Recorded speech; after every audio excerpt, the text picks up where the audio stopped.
सोमेश्वर, जरा इन खाली बर्तनों की तरफ भी अपनी नजर डालिए। आखिर कब तक हम सिर्फ उम्मीदों के सहारे जिंदा रहेंगे? पूरे गांव में हमारी ही ऐसी बदकिस्मत चौखट है, जहां महीने के 15 दिन चूल्हा सिर्फ राख उगलने के लिए जलता है। पड़ोस की स्त्रियां नए कपड़ों और गहनों की बातें करती हैं, और मैं यहाँ सिर्फ 2 वक्त की रोटी के लिए तरसती रहती हूँ। भाग्यवान, तुम जानती हो कि मैं मेहनत करने में कोई कसर नहीं छोड़ता। सुबह सूरज निकलने से पहले जंगल जाता हूँ और शाम ढले भारी बोझ उठाकर लौटता हूँ।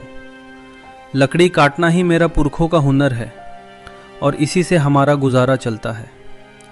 वक्त बुरा है, मैं मानता हूँ, पर मेहनत का फल कभी ना कभी तो मिलता ही है। तुम चिंता मत करो, मैं आज जंगल के उस हिस्से में जाऊंगा जहाँ की लकड़ियाँ शहर के बाजार में ऊंचे दामों पर बिकती हैं। बस तुम थोड़ा धैर्य रखो, भगवान सब ठीक कर देगा। धैर्य? पिछले 10 सालों से मैं धैर्य का ही घूंट पीकर जी रही हूँ सोमेश्वर। आपकी ये बातें अब मुझे दिलासा नहीं बल्कि जख्म देती हैं। लकड़ी काटने के अलावा भी दुनिया में बहुत से काम हैं। आप किसी जमींदार के यहाँ मजदूर क्यों नहीं बन जाते, या फिर शहर जाकर कोई ढंग की नौकरी क्यों नहीं ढूंढते? लकड़ी काटकर आप सिर्फ अपना कंधा तोड़ रहे हैं। गरीब ही नहीं, मैं अब इस भूख को बर्दाश्त नहीं कर सकती। मुझे बस इतना चाहिए कि कम से कम हम दोनों रात को चैन की नींद सो सके, बिना इस डर के कि कल सुबह क्या खाएंगे। ठीक है भाग्यवान, अगर तुम्हें लगता है कि मेरी मेहनत काफी नहीं है तो मैं आज से ही दूसरे काम की तलाश शुरू कर दूंगा। मैं लकड़ियां काटने के साथ साथ गांव के जमींदार से भी बात करूंगा कि क्या उनके पास मेरे लिए कोई और काम है। मैं नहीं चाहता कि तुम्हारी आंखों में कभी भी दुखों के बादल छाएं। मैं वादा करता हूं कि मैं हार नहीं मानूंगा। बस आज का दिन किसी तरह काट लो। शाम को जब मैं लौटूंगा तो शायद कोई अच्छी खबर लेकर आऊं। अब मुस्कुरा दो, तुम्हारी मुस्कान ही मेरी असली पूंजी है। तभी अचानक दरवाजे पर हल्की सी दस्तक हुई। केशव उठा और बाहर गया। दरवाजे पर एक बूढ़ा साधु खड़ा था। चेहरा शांत, आंखें तेजस्वी, लेकिन शरीर बेहद कमजोर। बेटा, क्या इस प्यासे राही को थोड़ा सा शीतल जल मिल सकता है? मैं मीलों का सफर तय करके आ रहा हूँ और अब मेरी देह मेरा साथ नहीं दे रही। कंठ सूख गया है और पैरों में छाले पड़ गए हैं। अगर तुम्हारे पास थोड़ा सा अन्न भी हो तो इस बूढ़े को दान कर दो। मुझे किसी राजसी भोग की इच्छा नहीं है, बस एक निवाला मिल जाए ताकि मैं अपनी यात्रा जारी रख सकूं। ईश्वर तुम्हारी सेवा को स्वीकार करेगा और तुम्हारे घर के भंडार हमेशा भरे रहेंगे। प्रणाम महात्मा जी, आपका मेरे द्वार पर आना मेरा सौभाग्य है, लेकिन मैं आपको किस मुंह से बताऊं कि मेरे पास आपको खिलाने के लिए एक दाना भी नहीं है। हम खुद पिछले कल से भूखे हैं। मेरी कुटिया में केवल खाली बर्तन और गरीबी का डेरा है। लेकिन हाँ, मैं आपको प्यासा नहीं जाने दूंगा। मैं अभी अंदर से ठंडा जल लेकर आता हूँ। भोजन ना दे पाने का मुझे बहुत दुख है, कृपया मुझे क्षमा कर दीजिएगा। पुत्र, दुखी मत हो। दान देने के लिए धन की नहीं, मन की जरूरत होती है। तुम्हारी आंखों में जो करुणा है वह किसी भी 56 भोग से कहीं अधिक तृप्ति देने वाली है। तुम जल ले आओ, वही मेरे लिए अमृत के समान होगा। इंसान की असलियत उसके अभाव में ही पता चलती है, और तुमने अभाव में होकर भी अतिथि सत्कार का धर्म निभाया है। जाओ बेटा, जल ले आओ। मैं यहीं तुम्हारी प्रतीक्षा कर रहा हूं। तुम्हारी सादगी ने मेरा मन जीत लिया है। सोमेश्वर ने जैसे ही योगी को जल पिलाया, योगी का चेहरा चमक उठा। उन्होंने प्रसन्न होकर सोमेश्वर को आशीर्वाद दिया। सोमेश्वर, तुम्हारी सेवा भावना से मैं अत्यंत प्रसन्न हूं। मैं तुम्हें 3 ऐसे वरदान देता हूं जो साधारण मनुष्यों की पहुंच से बाहर हैं। तुम जो भी मांगोगे वह सच हो जाएगा। अपनी पहली इच्छा बताओ पुत्र, लेकिन याद रहे, वरदान का उपयोग सोच समझकर करना। धन, वैभव, आयु या शक्ति, तुम कुछ भी मांग सकते हो। बोलो, तुम्हारी पहली अभिलाषा क्या है? महात्मा जी, आपने मुझे बड़ी परीक्षा में डाल दिया। वैसे तो मुझे बहुत कुछ चाहिए, पर मैं अपनी बुद्धि का प्रयोग करना चाहता हूँ। मेरा पहला वरदान यह है कि मेरी यह कुल्हाड़ी, जिसे मैं अपनी जान से ज़्यादा चाहता हूँ, जो भी इसे हाथ लगाए वो मेरी आज्ञा के बिना इसे छोड़ ना पाए, और अगर वह इसे चलाना शुरू करे तो जब तक मैं रुकने को ना कहूँ वो रुक ना सके। क्या आप मुझे ऐसा विचित्र वरदान दे सकते हैं? मुझे लगता है कि यह मेरे बहुत काम आएगी। अजीब मांग है, पर वचन के अनुसार तथास्तु। तुम्हारी कुल्हाड़ी अब तुम्हारी आज्ञा की गुलाम है। अब बिना समय गवाए अपनी दूसरी इच्छा प्रकट करो। याद रखना, तुम्हारे पास केवल 2 और मौके बचे हैं।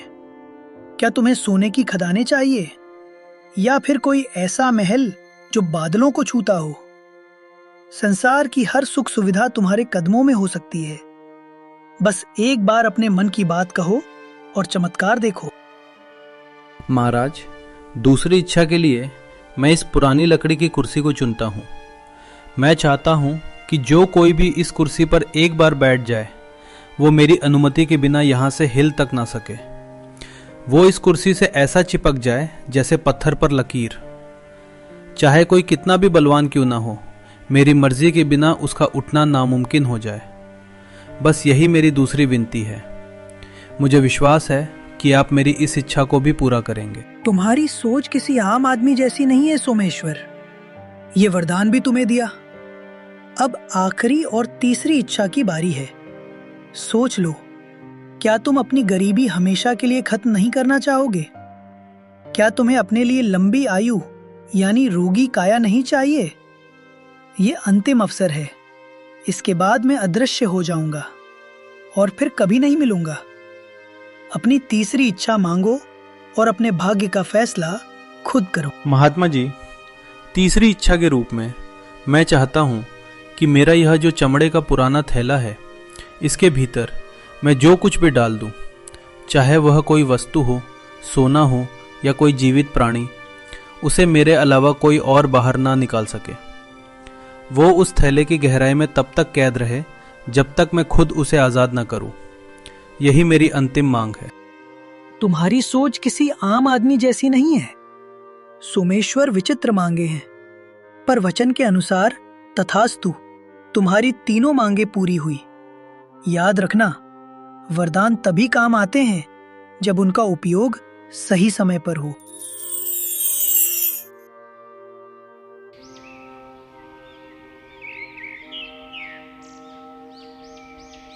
साधु बाबा के जाते ही भाग्यवान, जो अब तक चुपचाप सब सुन रही थी, ज्वालामुखी की तरह फट पड़ी। उसे लगा कि सोमेश्वर ने अपनी मूर्खता से सुनहरे भविष्य की बलि दे दी है। वाह सोमेश्वर, क्या गजब की बुद्धिमानी दिखाई है आपने। साक्षात देवता आपके द्वार पर आकर कह रहे थे कि धन मांग लो, सुख मांग लो, पर आपने क्या मांगा? कुल्हाड़ी, कुर्सी और थैला। क्या इन बेजान चीजों से मेरा पेट भरेगा? क्या इन वरदानों से हमारे सिर की छत पक्की हो जाएगी? मैं यहाँ दाने दाने को तरस रही हूँ और आपने फालतू वरदान मांग लिया। आज आपने साबित कर दिया कि आप कभी तरक्की नहीं कर सकते। काश वो वरदान मुझे मांगने का मौका मिलता तो आज मैं इस झोपड़ी को महल बना देती। भाग्यवान, तुम जो देख रही हो वो केवल साधारण चीजें हैं, पर मैं जो देख रहा हूँ वो एक सुरक्षा कवच है। कभी कभी सीधे तरीके से मांगा हुआ धन टिकता नहीं है, पर बुद्धि से बनाई गई संपत्ति सदा साथ रहती है। तुम मुझ पर भरोसा रखो। ये 3 वरदान हमें वो सब कुछ दिलाएंगे जो तुम चाहती हो। मैंने जो मांगा है उसके पीछे गहरा रहस्य है, जो वक्त आने पर तुम्हें समझ आ जाएगा। फिलहाल शांत हो जाओ, क्योंकि आने वाला समय बहुत बड़ी चुनौतियां लेकर आने वाला है।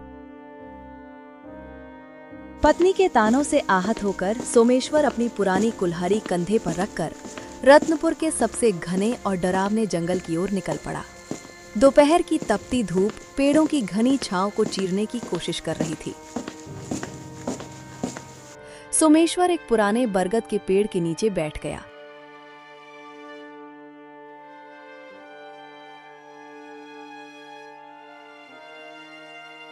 भगवान, क्या मेरी किस्मत में हमेशा ठोकरें खाना ही लिखा है? भाग्यवान सही कह रही थी। अगर मैं उस महात्मा से सोने की मोहरें मांग लेता तो कम से कम आज मुझे इस तरह भटकना तो नहीं पड़ता। पेट में अन्न का दाना ही नहीं, जंगल में भी अब सूखी लकड़ियां मिलना मुश्किल हो गया है। ऐसा लगता है जैसे ये पेड़ भी मेरी गरीबी का मजाक उड़ा रहे हैं। समझ नहीं आता कि मैं घर वापस किस मुंह से जाऊंगा। वहां तो सिर्फ खाली बर्तन और पत्नी की शिकायतें मेरा इंतजार कर रही हैं। तभी झाड़ियों के पीछे से एक विचित्र बूढ़ा व्यक्ति बाहर निकला और चेहरे पर एक अजीब सी कुटिल मुस्कान थी। वो धीरे धीरे सोमेश्वर की ओर बढ़ने लगा। सोमेश्वर ने गौर किया कि उस बूढ़े के चलने की आवाज सामान्य नहीं थी। जब उसने नीचे देखा तो उसके होश उड़ गए। उस बूढ़े के पैर इंसानों जैसे नहीं बल्कि बकरियों के खुरों जैसे थे। अरे ओ नौजवान, इतना उदास होकर इस वीराने में क्यों बैठे हो? तुम्हारी आहें तो इस जंगल के पत्तों को भी सुखा रही है। क्या बात है? क्या तुम्हारी पत्नी ने तुम्हें घर से निकाल दिया है, या फिर ये गरीबी का भूत तुम्हारा पीछा नहीं छोड़ रहा? देखो, मैं इस जंगल का बहुत पुराना निवासी हूं और मैं लोगों के दुख भांप लेता हूं। तुम्हारी हालत देखकर मुझे तुम पर दया आ रही है। अगर तुम चाहो तो मैं तुम्हारी सारी दरिद्रता एक पल में दूर कर सकता हूं। बस तुम्हें मेरी एक छोटी सी शर्त माननी होगी। बोलो, क्या तुम अपनी किस्मत बदलना चाहते हो? प्रणाम महानुभाव। आप अचानक इस घने जंगल में कहां से आ गए, और आपको कैसे पता चला कि मैं अपनी पत्नी से परेशान होकर यहां बैठा हूं? आपकी बातें सुनकर मुझे थोड़ा अजीब लग रहा है। और ये आपके पैर, आप कोई साधारण मनुष्य तो नहीं लगते। कहीं आप वही मायावी राक्षस तो नहीं जिसकी कहानियां हमारे बुजुर्ग सुनाया करते थे, जो लोगों को लालच देकर उनका सब कुछ छीन लेता है। मुझे आपसे बात करने में डर लग रहा है। फिर भी मेरी जिज्ञासा शांत कीजिए कि आप आखिर रह कौन और मुझसे क्या चाहते हैं। तुम तो बहुत चतुर निकले लकड़हारे। हाँ, तुमने सही पहचाना। मैं इस मायावी साम्राज्य का स्वामी हूं। पर डरो मत, मैं तुम्हें चोट पहुंचाने नहीं बल्कि तुम्हारी झोली भरने आया हूं। देखो, मेरे पास सोने की मोहरों से भरी ये 3 थैलियां हैं। इन्हें ले जाओ और अपनी पत्नी के हर सपने को पूरा करो। अच्छा खाना खाओ, अच्छा पहनो और इस झोपड़ी की जगह महल बना लो। बदले में मुझे बस इतना चाहिए कि आज से ठीक 1 साल बाद तुम्हें मेरे साथ मेरे लोक में चलना होगा और मेरी गुलामी करनी होगी। 1 साल की पूरी आजादी और बेहिसाब दौलत। सोच लो, सौदा बुरा नहीं है। सोमेश्वर समझ गया था कि ये शैतानी राक्षस उसे अपनी जाल में फंसाना चाहता है, लेकिन घर की गरीबी और भाग्यवान के तानों को याद कर उसका मन डोल गया। उसने सोचा कि क्यों ना अभी ये धन ले लिया जाए और बाद में उन वरदानों का इस्तेमाल करके इस राक्षस से निपटा जाए। मालिक, आपकी बात तो सच है। इस तरह रोज रोज भूखे मरने से तो अच्छा है कि 1 साल तक राजाओं जैसी जिंदगी जी ली जाए। मेरी पत्नी को हमेशा मुझसे शिकायत रहती है कि मैं उसके लिए कुछ नहीं कर पाता। कम से कम इन मोहरों से उसे 1 साल की खुशियां तो मिल पाएंगी। पर मुझे डर है कि 1 साल बाद जब आप मुझे लेने आएंगे तो मेरी पत्नी और बच्चों का क्या होगा। खैर, जो होगा सो देखा जाएगा। मैं आपके सौदे के लिए तैयार हूं। मुझे वह सोने की थैलियां दे दीजिए ताकि मैं अपनी बदहाली को दूर कर सकूं, और 1 साल बाद मैं आपके साथ चलने का वादा करता हूं। बहुत खूब, मुझे तुम्हारी बुद्धिमानी पसंद आई। ये लो, सोने की 3 थैलियां। इनमें इतनी दौलत है कि तुम 7 जन्मों तक बैठकर खा सकते हो। जाओ और अपनी जिंदगी के हर पल का आनंद लो। ऐश करो, दान पुण्य करो, या जो जी में आए वो करो। लेकिन याद रखना लकड़हारे, मैं ठीक 1 साल बाद इसी जगह इसी वक्त तुम्हें लेने आऊंगा। अगर तुमने भागने की कोशिश की तो मेरा प्रकोप पूरे गांव को भस्म कर देगा। अब जाओ और अपनी पत्नी को ये खुशियां दे दो। हमारी मुलाकात अब 1 साल बाद होगी। तब तक के लिए विदा।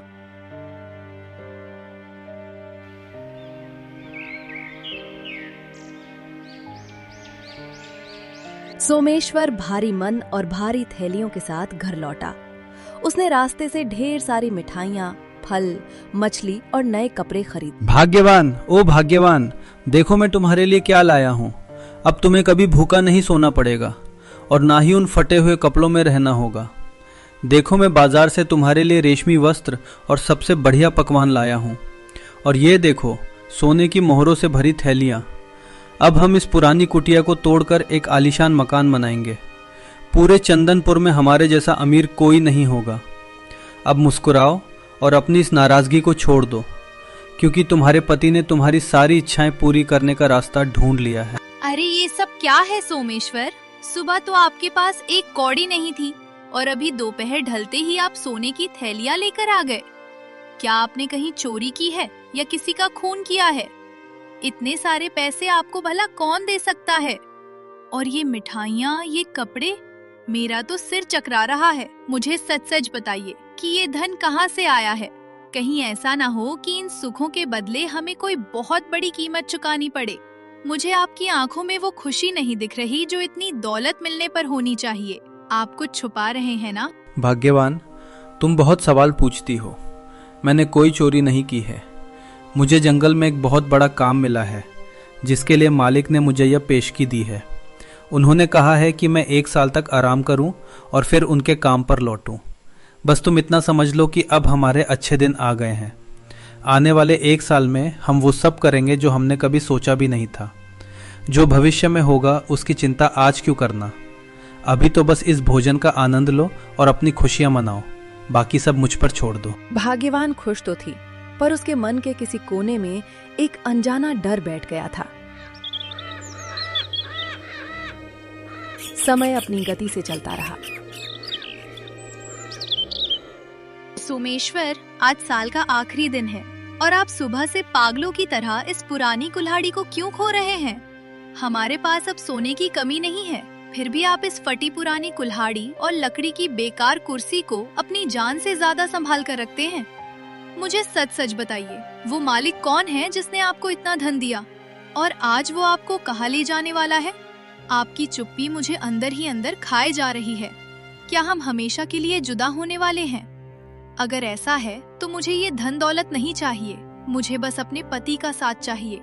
क्या आप मुझ पर इतना भी भरोसा नहीं करते कि अपनी परेशानी मुझे बता सके? भाग्यवान, तुम व्यर्थ ही घबरा रही हो।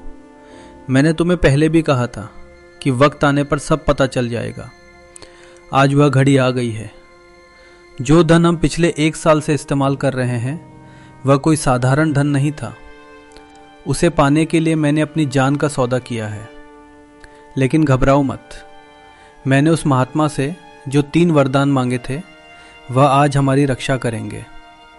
तुम बस इतना करो कि जब वह अतिथि यहाँ आए तो तुम घर के अंदर रहना और चाहे जो हो जाए बाहर मत आना। आज मैं दिखा दूंगा कि एक साधारण इंसान की बुद्धि बड़े से बड़े मायावी को कैसे परास्त कर सकती है। बस मुझ पर विश्वास रखो और प्रार्थना करो। बूढ़ा आदमी अब अपने असली रूप में था, एक भीमकाय राक्षस जो कि बहुत भयानक था और आंखों से अंगारे बरस रहे थे। लकड़हारे समय समाप्त हुआ। देखो मैं अपना वादा निभाने आ गया हूं। तुमने 1 साल तक मेरे धन पर खूब ऐश की, अच्छे पकवान खाए, पर अब भुगतान का समय है। चलो अपनी ये कुल्हाड़ी उठाओ और मेरे पीछे पीछे मेरे नरक लोक की ओर चलो। वहां तुम्हें अनंत काल तक मेरी गुलामी करनी होगी। अब देर मत करो, मेरी भूख बढ़ रही है और मुझे इंसानों को तड़पाने में बड़ा मजा आता है। क्या तुम तैयार हो अपने मालिक के साथ चलने के लिए, या फिर मुझे तुम्हें घसीट कर ले जाना पड़ेगा? अपनी पत्नी से विदा ले लो, क्योंकि अब तुम उसे कभी दोबारा नहीं देख पाओगे। प्रणाम मालिक, आप आ गए। मैं तो आपका ही इंतजार कर रहा था। भला मैं अपने वादे से कैसे मुकर सकता हूँ। मैं चलने के लिए बिल्कुल तैयार हूँ। आखिर आपने मुझे 1 साल तक राजाओं वाली जिंदगी जो दी है। लेकिन मालिक, जाने से पहले मेरी एक छोटी सी विनती है। देखिए, मैंने अपने बच्चों के लिए ढेर सारी लकड़ियाँ इकट्ठा की हैं ताकि मेरे जाने के बाद उन्हें सर्दी ना लगे। बस इतनी सी लकड़ियाँ काटनी बाकी रह गई हैं। अगर आप महानता दिखाते हुए अपनी दिव्य शक्ति से इन 2-4 कुंदों को फाड़ दें तो मैं चैन से आपके साथ चल सकूंगा। आपके लिए तो ये पल भर का काम है। क्या आप अपने इस सेवक पर इतना सा उपकार करेंगे? तुम इंसान भी कितने भावुक होते हो, जाते जाते भी लकड़ियों की चिंता कर रहे हो। लाओ इधर दो ये खिलौना जैसी कुल्हाड़ी, देखो मैं इसे कैसे एक ही बार में चकनाचूर करता हूं। ये लो और ये लो। अरे ये क्या हो रहा है? ये कुल्हाड़ी मेरे हाथों से चिपक क्यों गई है? मैं इसे छोड़ना चाहता हूं, पर ये मेरे हाथों को जकड़ती जा रही है और मेरा शरीर अपने आप वार किए जा रहा है। मैं रुकना चाहता हूं, पर मेरे हाथ रुक नहीं रहे। लकड़हारे, ये क्या जादू किया है तूने? मुझे रोक। मैं कह रहा हूं, मुझे अभी के अभी रोक, वरना मैं इस पूरी जगह को तबाह कर दूंगा। अरे मालिक, इतनी जल्दी थक गए? आप तो कह रहे थे कि ये आपके लिए बच्चों का खेल है। काटिए मालिक, अभी तो बहुत सारी लकड़ियां बाकी हैं। आप शायद भूल गए, इस कुल्हाड़ी को जो भी पकड़ता है वो मेरी आज्ञा के बिना इसे छोड़ नहीं सकता, और जब तक मैं ना कहूं वो रुक भी नहीं सकता। अब काटते रहिए लकड़ियां पूरी रात। मुझे तो अब नींद ना रही है, मैं जाकर थोड़ा आराम करता हूं।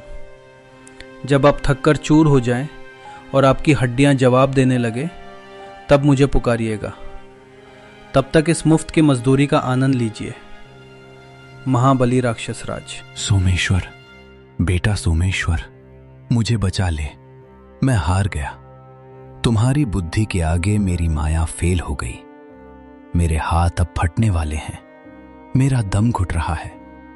कृपया मुझे इस कुल्हाड़ी के चंगुल से आजाद कर दो।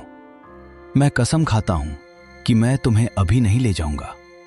मैं तुम्हें 1 और साल की मोहलत देता हूं, और साथ में 3 और सोने की थैलियां भी दूंगा। बस मुझे इस नरक से निकालो। मैं अब एक पल भी ये कुल्हाड़ी नहीं चला सकता। मुझ पर दया करो। अच्छा, तो अब आप रास्ते पर आए। 1 साल की मोहलत और 3 थैलियां। नहीं मालिक, इतना कम तो मेरी मेहनत का हर्जाना भी नहीं है। अगर आप आज़ाद होना चाहते हैं तो आपको मुझे 5 थैलियां सोने की मोहरें देनी होंगी, और वादा करना होगा कि आप अगले 2 साल तक इधर नज़र भी नहीं आएंगे। अगर मंजूर है तो मैं कुल्हाड़ी को रुकने का आदेश दूं। मंजूर है, मुझे सब मंजूर है। 5 क्या, तुम 7 थैलियां ले लो, पर मुझे इस जादुई फंदे से छुड़ाओ। मैं अगले 2 साल तक इस गांव की सीमा में भी कदम नहीं रखूंगा। ये लो तुम्हारी सोने की थैलियां। मैंने अपनी माया से उन्हें तुम्हारे आंगन में प्रकट कर दिया है। अब बस इस कुल्हाड़ी को रुकने को कहो।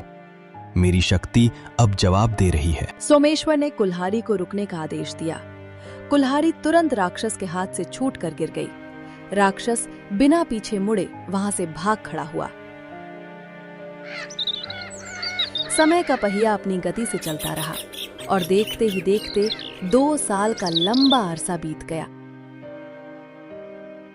सोमेश्वर, आज 2 साल पूरे होने को है। पिछली बार आपने उस राक्षस को अपनी जादुई कुल्हाड़ी से धूल चटा दी थी, लेकिन मुझे डर है कि वो इस बार और भी ज्यादा तैयारी के साथ आएगा। क्या आपको नहीं लगता कि हमें ये गांव छोड़कर कहीं दूर चले जाना चाहिए? ये ऐशो आराम, ये महल सब बेकार है अगर आप सुरक्षित नहीं हैं। मेरी रातों की नींद उड़ गई है। हर आहट पर मुझे वही भयानक चेहरा याद आता है। भाग्यवान, तुम व्यर्थ ही अपने मन को अशांत कर रही हो। भय शत्रु की सबसे बड़ी शक्ति होती है, और मैं उसे यह शक्ति नहीं देना चाहता। मैंने उन महात्मा से जो वरदान मांगे थे वह केवल खिलौने नहीं थे, बल्कि आत्मरक्षा के अचूक अस्त्र थे। आज की शाम हमारे लिए एक नई परीक्षा है, और मैं इसके लिए पूरी तरह तैयार हूं। ओ लकड़हारे, बाहर निकल। आज 2 साल पूरे हो गए हैं और तेरा काल द्वार पर खड़ा है। तूने पिछली बार मुझे अपनी उस घटिया कुल्हाड़ी से बेवकूफ बनाया था, लेकिन याद रखना कि एक ही चाल 2 बार काम नहीं आती। इस बार मैं ना तो तेरी किसी चीज को हाथ लगाऊंगा और ना ही तेरी बातों में आऊंगा। अरे मालिक, आप आ गए। मैं तो कब से आपकी प्रतीक्षा कर रहा था। आप तो बाहर ही रुक गए। क्या आप अपने इस पुराने सेवक से इतना डर गए हैं? देखिए, मैं तो चलने के लिए बिल्कुल तैयार खड़ा हूं। पिछली बार जो हुआ उसके लिए मैं आपसे क्षमा चाहता हूं। वह तो बस एक मजाक था। आइए अंदर आइए, आप इतनी दूर से थके हारे आए होंगे, कम से कम थोड़ा विश्राम तो कर लीजिए। देखिए, मैंने आपके स्वागत के लिए आंगन में अपनी सबसे आरामदायक कुर्सी रखी है, बस 5 मिनट वहाँ बैठिए। मैं अपनी पत्नी से विदा लेकर और अपना थोड़ा सामान समेटकर तुरंत आपके साथ चलता हूँ। राक्षस सोमेश्वर की बात सुनकर सोच में पड़ गया। उसे लगा कि सोमेश्वर शायद हार मान चुका है। उसने चारों तरफ देखा, वहां ना तो कोई कुल्हाड़ी थी और ना ही कोई हथियार। आंगन के बीचों बीच बस एक साधारण सी लकड़ी की कुर्सी रखी थी। अपनी थकान और सोमेश्वर की विनम्रता को देखते हुए राक्षस ने सोचा कि थोड़ा आराम करने में कोई बुराई नहीं है। लगता है तुझे अब अपनी असलियत समझ आ गई है। अच्छा है कि तूने सरेंडर कर दिया, वरना मैं आज बहुत गुस्से में था। खैर, तू कहता है तो मैं 5 मिनट यहां बैठ जाता हूं, पर याद रखना, अगर तूने कोई चालाकी की तो तेरा अंजाम बहुत बुरा होगा। ये कुर्सी तो सच में बहुत आरामदायक है। अब जा, जल्दी से अपना सामान ले आ और अपनी पत्नी को आखिरी बार देख ले। मैं यहां बैठ के तेरा इंतजार कर रहा हूं। अरे मालिक, आपको कुर्सी पसंद आई? ये जानकर मुझे बहुत प्रसन्नता हुई। पर क्या आप जानते हैं, ये कुर्सी जितनी आरामदायक बैठने में है, उठने में उतनी ही कष्टदायक है। जरा कोशिश तो कीजिए उठने की। क्या हुआ मालिक, आप तो हटने का नाम ही नहीं ले रहे। लगता है आप मेरी इस तुच्छ कुर्सी के प्यार में पड़ गए हैं। मैंने आपको बताया नहीं था कि जो भी इस कुर्सी पर एक बार विराजमान हो जाता है, वो मेरी आज्ञा के बिना यहां से हिल तक नहीं सकता। राक्षस ने पूरी ताकत लगा दी। उसने जोर जोर से चिल्लाया और अपनी मायावी शक्तियों का उपयोग किया, पर वो कुर्सी से टस से मस न हुआ। ऐसा लग रहा था जैसे वो कुर्सी का ही एक हिस्सा बन गया हो। वो जितना जोर लगाता, कुर्सी उसे उतना ही कसकर जकड़ लेती। हार मानकर वो फिर से गिड़गिड़ाने लगा। सोमेश्वर, ये तूने फिर से मेरे साथ क्या किया? मुझे छोड़ दे, मैं इस कुर्सी से चिपक गया हूं। मेरी हड्डियां चटक रही है। मुझे लगा था तू सुधर गया होगा, पर तू तो पहले से भी ज्यादा खतरनाक निकला। मुझे इस कैद से आजाद कर दे। मैं वादा करता हूं कि मैं तुझे कभी अपने लोक नहीं ले जाऊंगा। मुझे बहुत दर्द हो रहा है लकड़हारे, क्या तुझे मुझ पर दया नहीं आती? मैं कसम खाता हूं कि मैं फिर कभी इधर नहीं आऊंगा। बस मुझे इस लकड़ी के शैतान से अलग कर दे। दया? आप एक राक्षस होकर दया की बात कर रहे हैं? आप तो मुझे खत्म करने आए थे। देखिए मालिक, मैं कोई बुरा इंसान नहीं हूं, पर मैं अपनी सुरक्षा करना जानता हूं। अगर आप आजाद होना चाहते हैं तो पिछली बार से दुगनी कीमत चुकानी होगी। मुझे 10 थैलियां सोने की मोहरें चाहिए, और इस बार आपको वादा करना होगा कि आप अगले 5 सालों तक इस इलाके की तरफ मुड़कर भी नहीं देखेंगे। अगर आपको यह सौदा मंजूर है तो कहिए। मंजूर है, मुझे सब मंजूर है। 10? क्या मैं तुझे 20 थैलियां दूंगा? बस मुझे यहां से उठा। मैं वचन देता हूं कि अगले 5 सालों तक मैं तेरे गांव की परछाई से भी दूर रहूंगा। तेरी बुद्धि के आगे मैं नतमस्तक हूं। ये ले तेरा धन।